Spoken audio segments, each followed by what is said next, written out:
For generations, Queen's had a reputation as one of Canada's most traditional universities.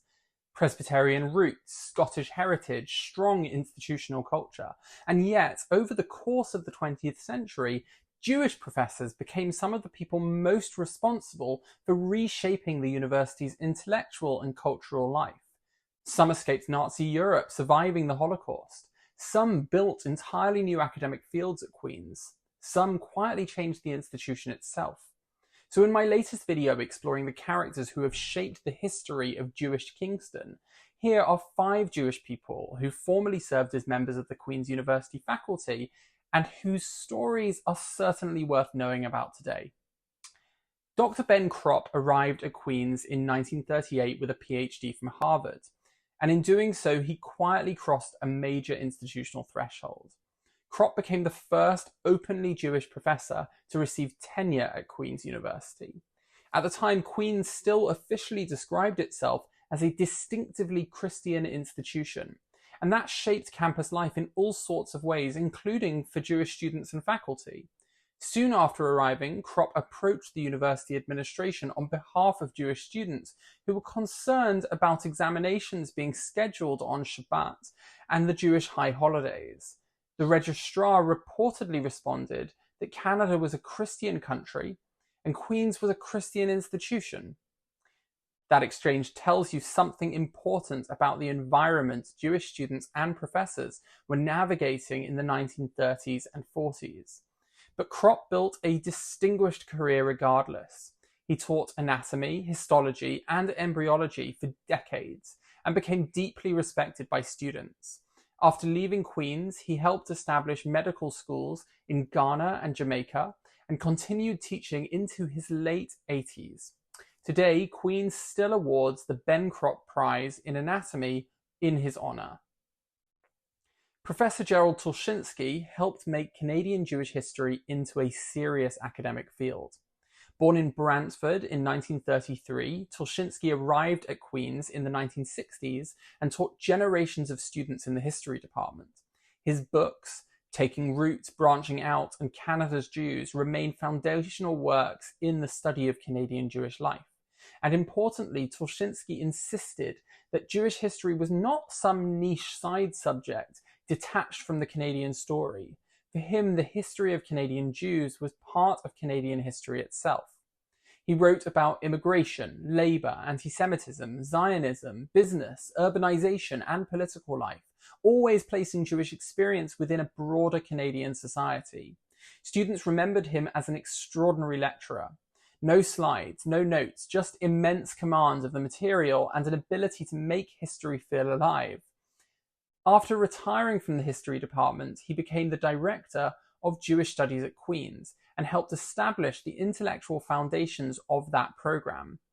Quite simply, if you study Canadian Jewish history today, you are probably working in a field Gerald Tulchinsky helped build. Professor István Anhalt's life was shaped by some of the darkest events of the 20th century. Born into a Jewish family in Budapest in 1919, he studied music before the Holocaust interrupted everything. During the war, Anhalt was forced into a Hungarian Jewish labor brigade. His closest friend was murdered. Anhalt escaped, disguised himself as a seminarian, and survived the rest of the war in hiding.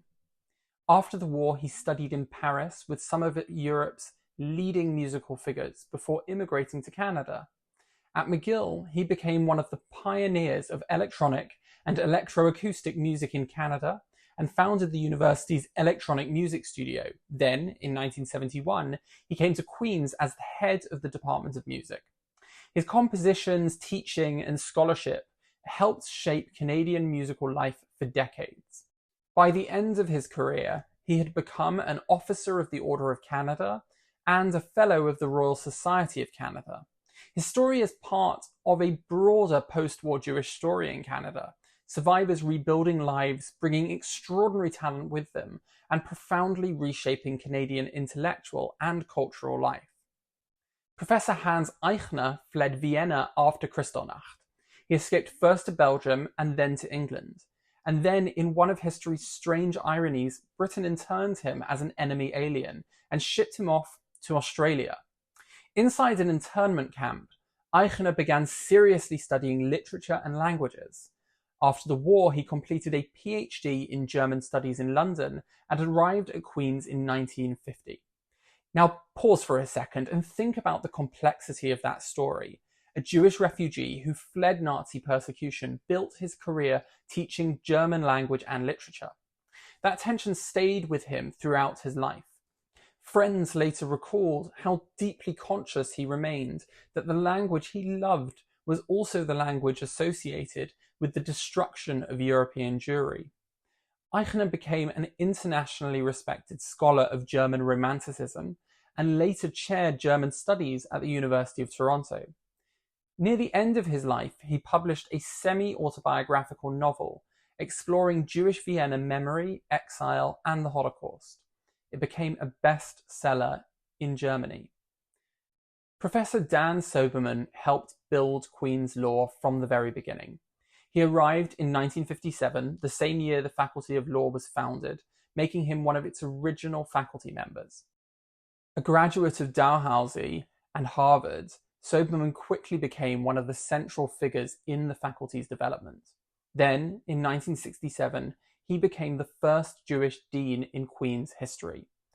That marked a real institutional shift, not simply as a symbolic milestone, but because it reflected broader changes taking place within the university itself during the post-war period. Soberman remained at Queen's for more than 4 decades and helped shape generations of Canadian legal education. Later in his career, he also became involved in debates around convocation ceremonies and the explicitly Christian language embedded within some of Queen's traditions. And that's part of what makes these stories so interesting. The story of Jews at Queen's is not simply about arrival. It's also about participation, influence, and gradual institutional transformation. And these are only 5 professors. There are many, many more stories hidden across Queen's history. Fascinating Jewish alumni, more survivors of the Holocaust who found homes at Queen's after the war, scientists, artists, Hillel leaders, public intellectuals, philanthropists, and entire generations who helped shape this university. This summer I'm launching Jewish History Walking Tours of Kingston, including a dedicated tour focused on the Jewish history of Queen's, where I'll be opening up many of these stories in the places where they actually happened.